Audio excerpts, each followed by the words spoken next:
18 నెలల కూటమి పరిపాలన మీద మీ అభిప్రాయం ఏంటి? సూపరే సూపర్. అర్థమైందా?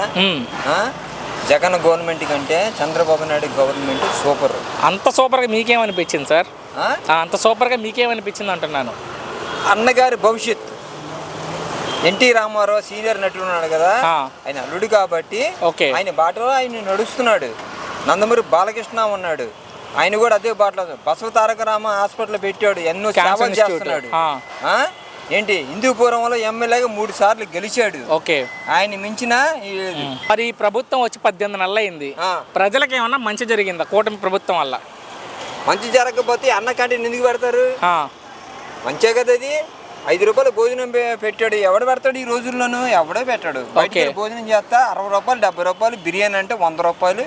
ఇది కాకుండా ఏం మంచి జరిగింది ప్రజలకంటే?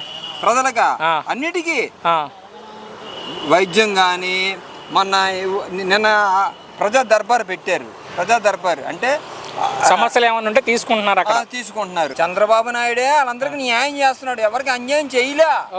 రైతులకు కానీ, ఆటో వాళ్ళకి కానీ, ఎవరికైనా కానీ, ఒంటరి మహిళలకు కానీ నెలకొచ్చి 1500 కానీ ఏదైనా అందరికి చేస్తున్నాడు. అయితే ఈ ప్రభుత్వం ప్రజల్ని మోసం చేసింది, ప్రజల్ని పట్టించుకోవట్లేదు, సగం సగం ఇస్తున్నారని జగన్మోహన్ రెడ్డి చెప్తున్నారు. ఏం చెప్తారు? అది అబద్ధం మాట.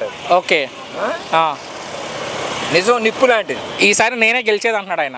ఎవరు? జగన్మోహన్ రెడ్డి. జగనా? ముందు జెండా ఉండదో లేదు చూసుకోమని. ఖచ్చితంగా ఈసారి నేనే ముఖ్యమంత్రి, ఎవరిని వదిలిపెట్టను అంటున్నాడు ఆయన. ముందు జెండా ఉంటుందో లేదు చూసుకోమను.